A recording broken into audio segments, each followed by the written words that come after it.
बिस्मिल्लाहिर्रहमानिर्रहीम, अस्सलाम वालेकुम। आज का जो हमारा टॉपिक है वो है हिस्टेरिसिस लूप है। तो इसके शुरू के जस्ट 3 मिनट्स की कहानियां अगर आपने गौर से सुन ली और आपको अच्छे से समझ आ गई तो आगे का पूरा टॉपिक हलवा हो जाएगा। तो देखते हैं कि आज इस टॉपिक में हम क्या करने वाले हैं। तो टॉपिक आज का हमारा हिस्टेरिसिस लूप है। थोड़ी सी पिछली चीज़ों के बारे में डिस्कस कर लेते हैं। तो देखिए, पहले हम पढ़ के आए हैं फेरोमैग्नेटिक मटेरियल कि जिसमें डोमेन्स बनती हैं और उनको अलाइन करना भी मुश्किल होता है, और अगर एक दफ़ा अलाइन हो जाएं तो फिर वो डिसअलाइन भी मुश्किल से होती हैं।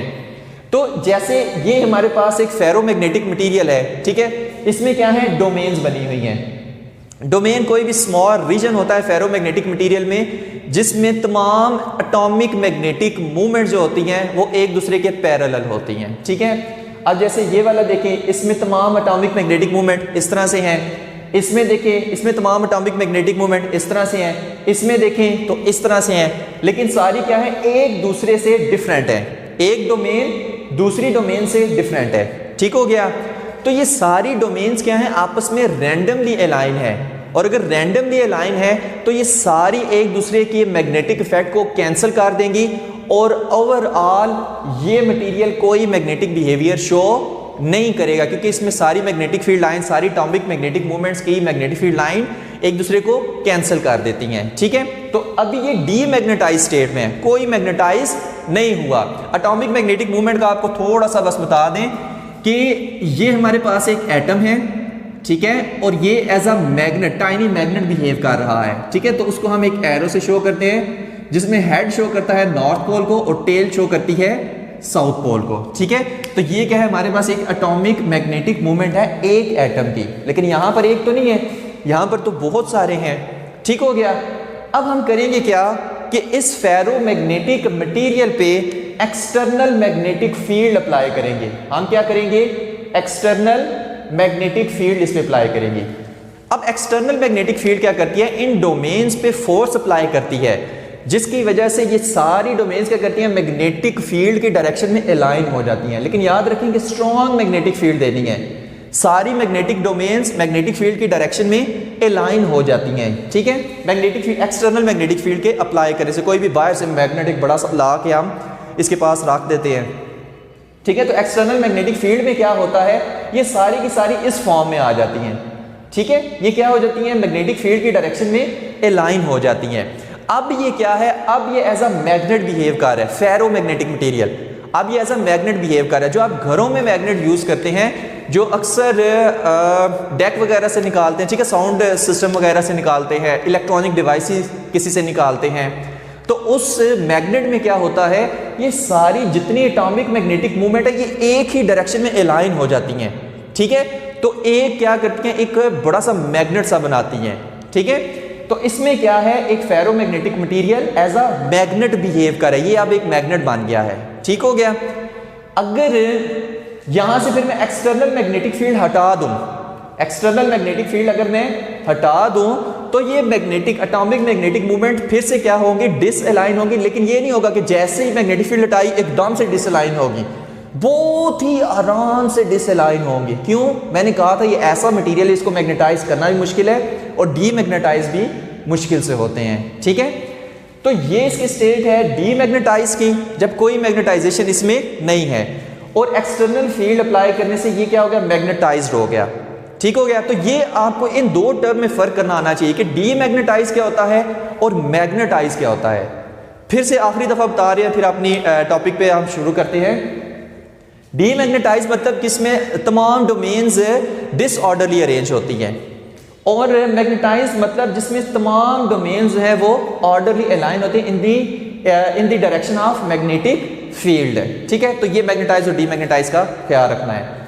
तो आज हम यही पढ़ेंगे कि फेरोमैग्नेटिक मटेरियल में जो मैग्नेटाइजेशन और डीमैग्नेटाइजेशन होती है एक्सटर्नल मैग्नेटिक फील्ड अप्लाई करने से, उसको हम ग्राफ के जरिए से कैसे शो करते हैं, हम आज वो देखेंगे, ठीक है। तो हिस्टेरिसिस की सबसे पहले डेफिनेशन आपको पता होनी चाहिए, ठीक है। ये समझ आपको तब आएगी जब हम ग्राफ पे आएंगे।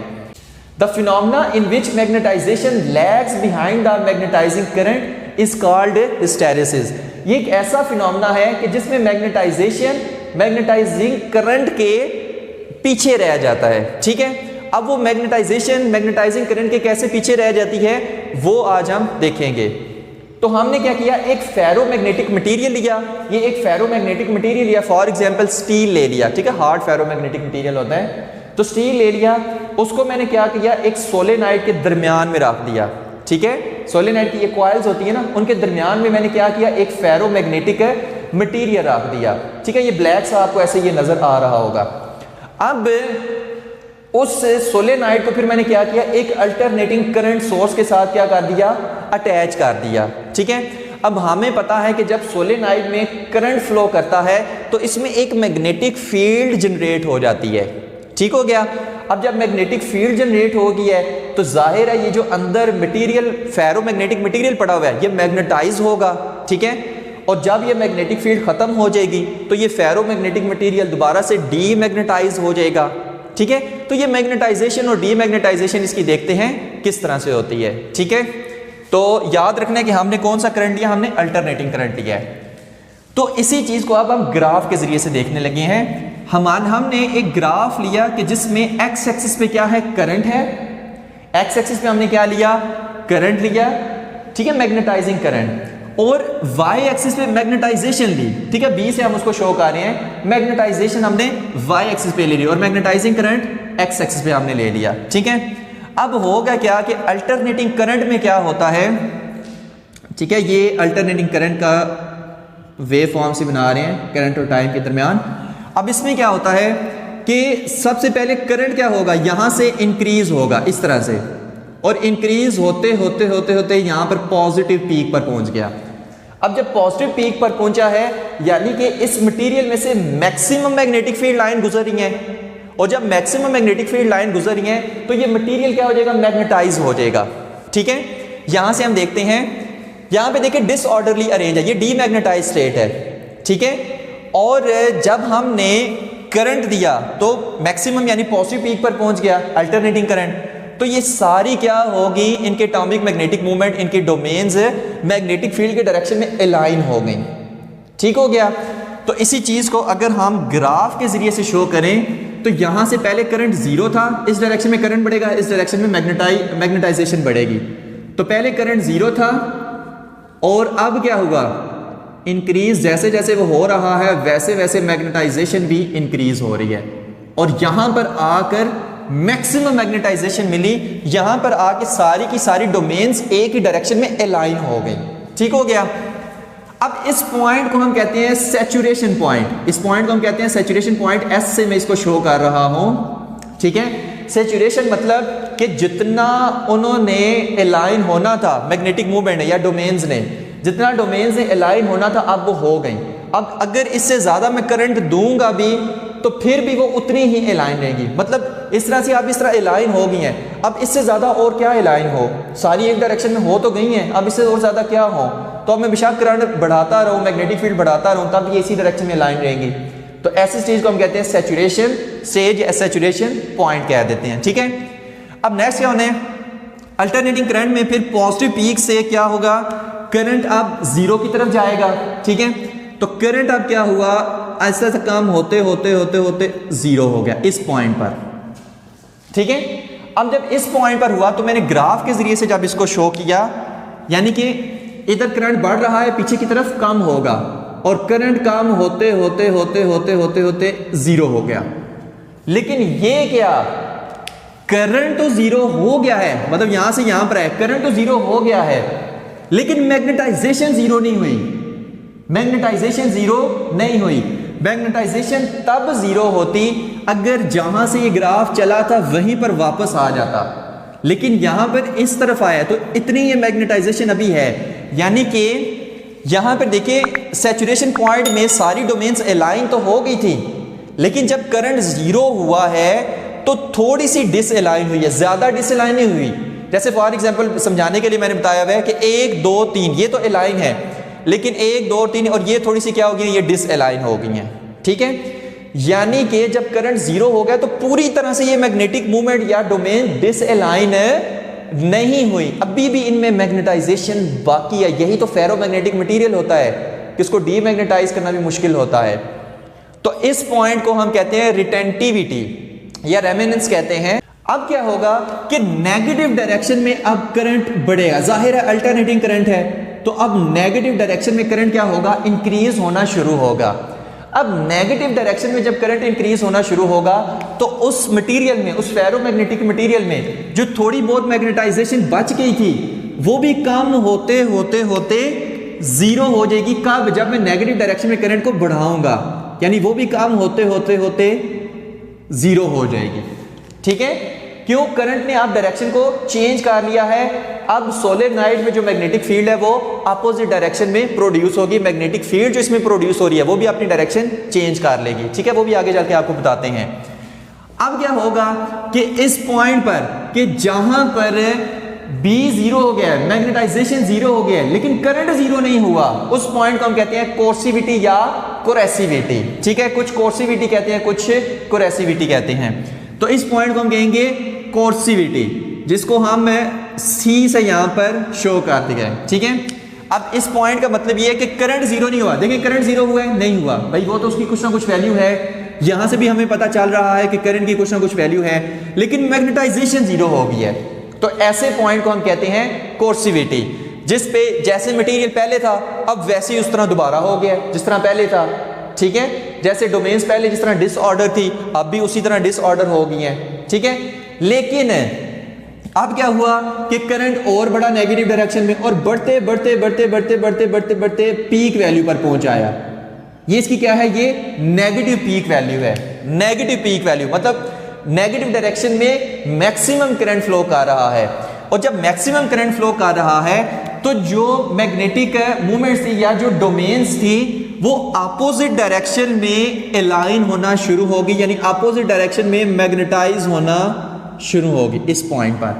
ठीक है, यानी कि इस पॉइंट पर नेगेटिव सैचुरेशन पॉइंट आ गया। अब इसका क्या मतलब है वो चीज बताते हैं। देखिए यहां पर जब था ना तो करंट क्या था, फॉर एग्जाम्पल क्लॉकवाइज फ्लो कर रहा था। ठीक है, तो मैग्नेटिक फील्ड मान लें कि इस तरह से प्रोड्यूस हो रही थी उस सोलेनोइड के अंदर, तो उस मैग्नेटिक फील्ड ने सारी डोमेन्स को क्या कर दिया, इस तरह से अलाइन कर दिया। ठीक है, हमने पढ़ा ना कि डोमेन्स मैग्नेटिक फील्ड की डायरेक्शन में अलाइन हो जाती हैं। अब क्या हुआ कि नेगेटिव डायरेक्शन में करंट बढ़ना शुरू हो गया, तो फॉर एग्जाम्पल अब करंट एंटी क्लॉकवाइज फ्लो करेगा। ठीक है, उस सोलेनोइड के अंदर से, तो उसकी वजह से मैग्नेटिक फील्ड भी अब इस तरह से प्रोड्यूस होंगी। अब जब इस तरह से प्रोड्यूस होंगी तो जो मैग्नेटिक डायपोल मूवमेंट या जो डोमेन्स हैं वो जो इस तरह लाइन थी अब वो इस तरह से लाइन हो जाएंगी। ठीक है, मैग्नेटिक फील्ड की डायरेक्शन में, उल्टी डायरेक्शन में अब लाइन हो जाएंगी। कब, जब नेगेटिव पीक आएगी। ठीक हो गया, तो इसीलिए हम यहाँ पर देख रहे हैं कि पहले पॉजिटिव पीक पे जो डोमेन्स हैं वो इस तरह लाइन थी, अब नेगेटिव पीक पे ये डोमेन्स इस तरह से लाइन हो गई हैं। ठीक है, सारी इस तरफ हो गई हैं।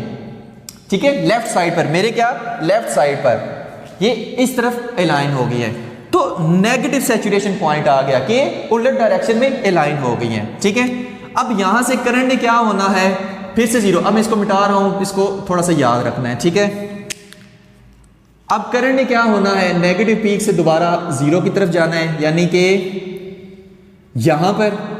ठीक है, जब नेगेटिव करंट अब जीरो हो गया है, जब जीरो हो गया तो ग्राफ किस तरह से जाएगा, इस तरह से। ठीक है, यानी कि ये पॉइंट हमें बता रहा है कि करंट तो जीरो हो गया है, लेकिन अभी भी उनमें मैग्नेटाइजेशन बाकी है डोमेन्स के अंदर, उस फेरोमैग्नेटिक मटेरियल के अंदर। यानी करंट तो जीरो हो गया है, लेकिन उस फेरोमैग्नेटिक मटेरियल के अंदर अभी भी मैग्नेटाइजेशन बाकी है। तो इस पॉइंट को हम कहते हैं नेगेटिव रिटेंटिविटी। इसको हम क्या कहते हैं, नेगेटिव रिटेंटिविटी या नेगेटिव रेमिनेंस। तो negative retentivity, negative just show कर रहा है अपोजिट डायरेक्शन में हुआ है। ठीक हो गया, अब क्या होगा नेक्स्ट प्रोसेस कि अब यहां से करंट पॉजिटिव डायरेक्शन में दोबारा बढ़ेगा, यहां पर पहुंच गया, फिर पॉजिटिव पीक पर पहुंच गया।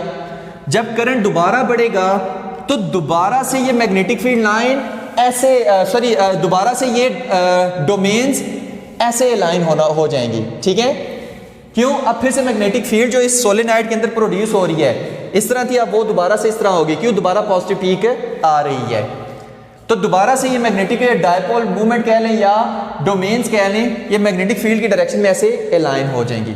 यानी फिर से यहां से जो मैग्नेटाइजेशन है वो बढ़ते बढ़ते बढ़ते बढ़ते बढ़ते यहां पर आ जाएगी, ठीक है, इस पॉइंट पर आ जाएगी। तो ये चीज हमेशा याद रखनी है। अब ये क्या बन गया, ये एक पूरा लूप सा नहीं बन गया, ठीक है, इसी को हम कहते हैं हिस्टेरिसिस लूप, ठीक हो गया। तो ये चीज याद रखनी है, एक पूरा लूप कंप्लीट हो गया, ठीक है। तो अब ये जो लूप का एरिया है, ये जो लूप का एरिया है, ये क्या शो कर रहा है, ये जो लूप का एरिया है, आखिरी बात इसमें बस रह गई है। अब ये लूप का एरिया जितना ज्यादा होगा तो ये हमें ये शो करेगा कि उतनी ज्यादा हमें एनर्जी देनी पड़ी है कि डोमेन्स को अलाइन करने के लिए या डिसअलाइन करने के लिए। जैसे फॉर एग्जाम्पल जो ये तो हमारे पास स्टील के लिए है, ठीक है, स्टील एक हार्ड फेरोमैग्नेटिक मटेरियल है, ये स्टील के लिए है। अगर हम आयरन के लिए बनाएं तो उसके लिए ग्राफ किस तरह से ये बनता है, उसके लिए कुछ ये ग्राफ इस तरह से बनेगा, यहां से ऐसे ऐसे और इस तरह से। अब देखिए आयरन के लिए जब मैंने बनाया है तो ये जो लूप एरिया है ये बहुत ज्यादा कम है। अब कम मतलब का ये है कि आयरन, याद रखिए, सॉफ्ट फेरोमैग्नेटिक मटेरियल है, उसकी जो डोमेन्स होती हैं मैग्नेटिक फील्ड अप्लाई करने से आसानी से अलाइन हो जाती हैं, और जब मैग्नेटिक फील्ड को हम खत्म करते हैं तो आसानी से डिसअलाइन भी हो जाती हैं। यानी कि उसकी मैग्नेटिक डोमेन्स को अलाइन करने के लिए कम एनर्जी देनी पड़ती है, तो उसमें एनर्जी का लॉस भी कम होता है, ठीक है। और जब डिसअलाइन हो रही होती है तो तब भी हमें कम एनर्जी उसको देनी पड़ती है, ठीक है, जब नेगेटिव डायरेक्शन में करंट को बढ़ेगा नेगेटिव डायरेक्शन में। तो ये एरिया शो कर रहा है कि मैग्नेटाइजेशन या डीमैग्नेटाइजेशन में हमें कितनी एनर्जी डिलीवर करनी पड़ी है। जबकि स्टील क्या है, स्टील की जो मैग्नेटिक डोमेन्स होती हैं उनको अलाइन करने के लिए अच्छा खासा मैग्नेटाइजिंग करंट देना पड़ता है या अच्छी खासी एनर्जी देनी पड़ती है, तब वो जाके अलाइन होती हैं। और जब डिसअलाइन होती है तो तब भी हमें नेगेटिव डायरेक्शन में अच्छा खासा करंट इंक्रीज करना पड़ता है, तब वो ऐसे होकर तो दूसरी डायरेक्शन में अलाइन हो जाती हैं, ठीक है। तो ये चीज़ वो शो कर रही है। एक और चीज़ इसमें याद रखें कि इसमें ये जो हमारे पास कोर्सिविटी करंट होता है या कोर्सिविटी पॉइंट होता है, ये क्या होता है, इंक्रीज होता है, ठीक है, ये ज्यादा होता है किसमें, स्टील में। लेकिन आयरन में क्या होता है, ये कम होता है। इसका मतलब ये है कि अगर मुझे स्टील को डीमैग्नेटाइज करना है, इस पॉइंट को गौर से सुनना है कि अगर मुझे स्टील को, हार्ड फेरोमैग्नेटिक है, ये सॉफ्ट फेरोमैग्नेटिक है, स्टील को अगर मुझे डीमैग्नेटाइज करना है तो मुझे नेगेटिव डायरेक्शन में ज्यादा करंट देना पड़ेगा। लेकिन अगर मुझे आयरन को डीमैग्नेटाइज करना है तो मुझे नेगेटिव डायरेक्शन में कम करंट देना पड़ेगा और ये आसानी से डीमैग्नेटाइज हो जाएगा। तो ये चीज इसमें याद रखनी है। आखिरी बात इसमें एक और कर दें, हिस्टेरिसिस लॉस क्या होता है, ठीक है। हिस्टेरिसिस लॉस क्या होता है कि जब हम इसको एनर्जी देते हैं तो फ्रिक्शन की वजह से ये क्या होता है, ये मैग्नेटिक डोमेन्स को अलाइन कर लेता है, ठीक है। तो वो एनर्जी क्या होती है, वो लॉस हो जाती है। जब वो लॉस हो जाती है तो इस चीज़ को हम कहते हैं हिस्टेरिसिस लॉस। ज़ाहिर हम इस डोमेन्स को अलाइन करें यानी इन पे वर्क कर रहे हैं तो वो वर्क एज अ हीट क्या हो जाता है, लॉस हो जाता है। तो इस चीज़ को हम कहते हैं हिस्टेरिसिस लॉस, ठीक है। तो यहाँ तक था हमारा आज का टॉपिक है। इसको कोशिश करेंगे कि 1 से 2 मिनट के अंदर समराइज कर दें। हमने कहा कि हमने एक फेरोमैग्नेटिक मटेरियल लिया कि जिसमें सारी जो एटॉमिक जो सारी डोमेन्स थी वो डिसअलाइन थी, ठीक है। फिर हमने क्या किया, जैसे जैसे हम मैग्नेटाइजिंग करंट बढ़ाते जा रहे हैं वैसे वैसे मैग्नेटाइजेशन भी बढ़ती जा रही है। अब जब हमने करंट को कम करना शुरू किया तो करंट तो जीरो हो गया लेकिन मैग्नेटाइजेशन जीरो नहीं हुई।